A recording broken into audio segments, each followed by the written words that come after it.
नमस्कार दोस्तों, आज हम लोग पढ़ेंगे आवेश संरक्षण का सिद्धांत और ये करंट चैप्टर का है विद्युत धारा। इसमें 3 टॉपिक यहाँ पे लिखाया गया है। आवेश का संरक्षण सिद्धांत, चालक, विद्युत रोधी या कुचालक। इन तीनों टॉपिक पर विचार करते हैं हम लोग और ये टॉपिक बहुत इम्पोर्टेंट है, जानना बहुत ज़रूरी है। सबसे पहला टॉपिक हम लोग का है आवेश का संरक्षण सिद्धांत। आवेश का संरक्षण सिद्धांत होता है, देखिए, जब कोई दो वस्तु को इकट्ठा करके एक दूसरे में रगड़ा जाता है। जैसे अब देखिए, ये मेरा हाथ है, हम इसको रगड़ रहे हैं। ऐसे ऐसे रगड़ेंगे तो दोनों हाथ गर्म हो जाएगा, इतना गर्म हो जाएगा, एक समय ऐसा आएगा कि हटाना पड़ेगा, नहीं तो जलने लगेगा। तो इस तरह से कोई भी दो वस्तु को आप इकट्ठा करके रगड़ेंगे तो एक वस्तु, यानी अब यहाँ दो हम हाथ को रगड़ रहे हैं तो एक हाथ से इलेक्ट्रॉन निकल रहा है, दूसरे में जा रहा है, उसमें से इलेक्ट्रॉन निकल के इसमें आ रहा है ना। तो इस तरह से इलेक्ट्रॉन क्या कर रहा है, एक दूसरे में रगड़ने से क्या हो रहा है, लेन देन कर रहा है, उत्पन्न हो रहा है, तो जिसके वजह से दोनों गर्म हो रहा है। समझ गए? तो इस तरह से इलेक्ट्रॉन जब इसमें आ रहा है और इसमें से इलेक्ट्रॉन निकल करके इसमें आ रहा है, तो इस तरह से जो वस्तु इलेक्ट्रॉन त्यागता है, देता है, उस पर क्या होता है, धन चार्ज होता है। और जो वस्तु पर जो ग्रहण करता है यानी लेता है इलेक्ट्रॉन, उस पर क्या होता है, माइनस चार्ज होता है। और चार्ज को क्यू से लिखते हैं, अब प्लस क्यू और माइनस क्यू लिखते हैं। समझ गए? इलेक्ट्रॉन जब उत्पन्न होता है तो दो तरह से, एक होता है प्लस और एक होता है माइनस। तो जो ग्रहण करता है उस पर क्या होता है, माइनस चार्ज, तो माइनस क्यू लिखते हैं। और जो त्यागता है यानी कि देता है, उस पर प्लस चार्ज होता है। और ये प्रक्रिया तब तक चलता रहता है जब तक कि दोनों वस्तु एक दूसरे से अलग ना हो जाए। समझ में आया? जब अलग हो जाएगा तो इलेक्ट्रॉन का लेन देन क्या हो जाएगा, समाप्त हो जाएगा। समझ में आया? तो इस तरह से इलेक्ट्रॉन का निर्माण होता है। तो क्या होता है, प्लस चार्ज और माइनस चार्ज का पता चलता है। तो यह प्रक्रिया निरंतर कब तक चलते रहता है, जब तक कि दोनों वस्तु एक दूसरे से अलग ना हो। और ऐसी प्रक्रिया को हम लोग क्या कहते हैं, आवेश संरक्षण का सिद्धांत कहते हैं। समझ में आया? ये आवेश संरक्षण का सिद्धांत है, इसी को हम लोग बोलते हैं। फिर से एक बार, जब दो वस्तुओं को इकट्ठा करके एक दूसरे में रगड़ा जाता है तो इलेक्ट्रॉन का निर्माण होता है। तो जो वस्तु इलेक्ट्रॉन ग्रहण करता है उस पर क्या होता है, ऋण चार्ज, ऋण आवेश होता है। वो वस्तु ऋण आवेशित हो जाता है, यानी उस पर माइनस चार्ज हो जाता है। और जो वस्तु इलेक्ट्रॉन त्यागता है उस धन आवेश हो जाता है, उस पर प्लस चार्ज हो जाता है। समझ में आया? और यह प्रक्रिया तब तक चलता रहता है जब तक कि दोनों वस्तु एक दूसरे से अलग ना हो जाए। समझ में आया? अतः ऐसी व्यवस्था को, इसे हम लोग क्या बोलते हैं, आवेश संरक्षण का सिद्धांत बोलते हैं। अब हम लोग का पढ़ना है दूसरा टॉपिक, चालक। चालक पर हम लोग विचार करते हैं, जिसको कंडक्टर बोलते हैं। देखिए, चालक को कई नाम है। चालक को हम लोग तार बोलते हैं, तार, देहात में तार कहते हैं। और थोड़ा हाई लेवल में आइएगा तो इसको कंडक्टर बोलते हैं। और उससे भी हाई लेवल आइएगा तो चालक बोलते हैं। और उससे भी हाई में आइएगा तो इसको वायर भी बोलते हैं, वायर। तो इस तरह से इसका नाम है। अब देखिए, यहाँ पे ये वायर है, देखिए, ये है ना, इसी को चालक बोलते हैं।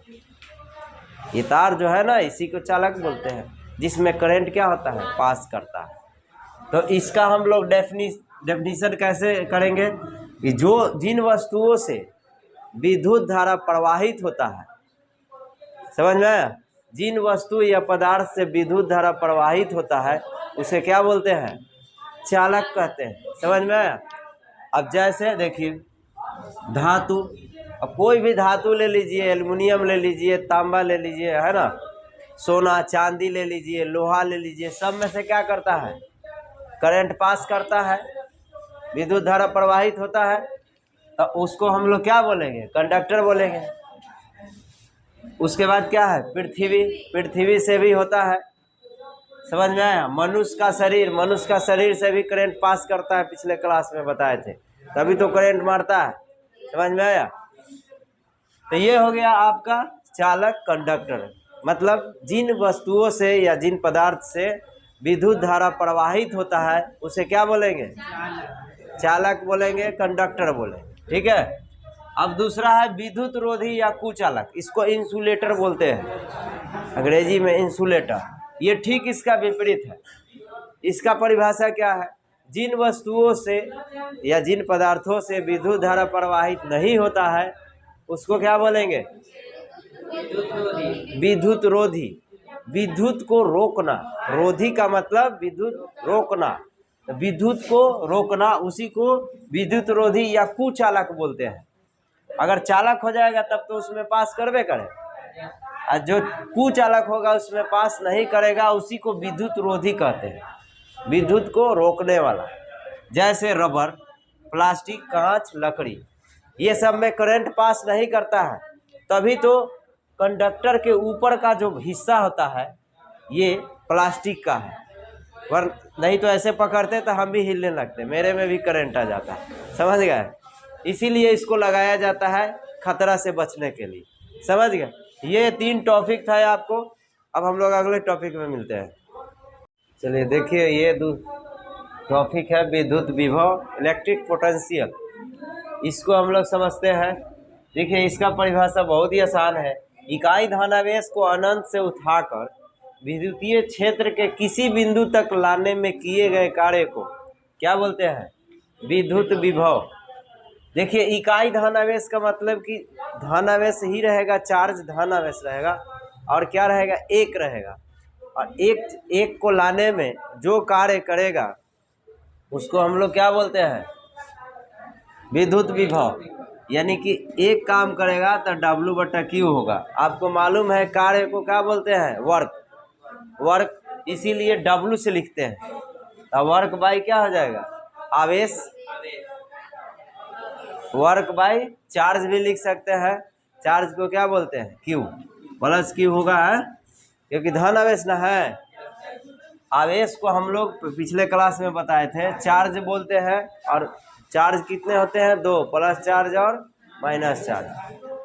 तो ये 1 के बराबर होता है, तो यही क्या हो जाता है? और 1 किसके बराबर होता है? V के बराबर। आखिर जो काम किया वो क्या होगा? विद्युत विभव के क्या होगा? बराबर होगा। और विद्युत विभव क्या हो जाएगा? V। इसे V से सूचित करते हैं, ठीक है, विद्युत विभव को। इसका क्या हो गया? विद्युत विभव, इलेक्ट्रिक पोटेंशियल। इकाई धनावेश को अनंत से उठाकर विद्युतीय क्षेत्र के किसी बिंदु तक लाने में किए गए कार्य को क्या बोलते हैं? उस बिंदु तक किए गए कार्य को उस बिंदु का क्या बोलते हैं? विद्युत विभव कहते हैं। अब कहीं से उठा करके आवेश को, चार्ज को आप विद्युत क्षेत्र में रख दीजिए, मतलब वहाँ पे जहाँ विद्युत धारा पहले से क्या है? उपस्थित है, वहाँ पे है, उसको ला कर रख दीजिएगा, तो लाने में जो कार्य होगा उसी बिंदु को क्या बोलते हैं? वहाँ तक उस बिंदु को विद्युत विभव कहते हैं, और इसे V द्वारा सूचित करते हैं, अर्थात विद्युत विभव बराबर कार्य बटा आवेश। ये सब फार्मूला याद रखिएगा, इस पर न्यूमेरिकल देता है, यानी कि मैथ देगा। और विद्युत विभव को किससे लिखते हैं? V से। तो V बराबर क्या हो गया? W/Q, कार्य बटा आवेश। अब विद्युत विभव का SI मात्रक वोल्ट होता है, वोल्ट, जिसको क्या लिखते हैं? V से लिखते हैं। अब देखिए, इसका मात्रक भी क्या हो गया? वोल्टे हो गया।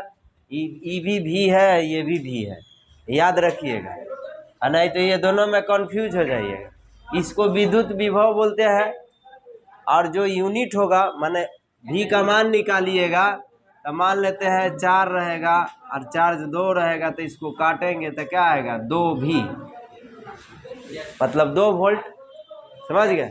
विद्युत विभव कितना हो गया? 2 वोल्ट। इस तरह से आपको निकालना होगा, या इसी को हम लोग बोलते हैं जूल बटा कूलाम, क्योंकि वर्क जो होता है ना, कार्य, इसका जो यूनिट होता है, मात्रक होता है, वो क्या होता है, जूल होता है।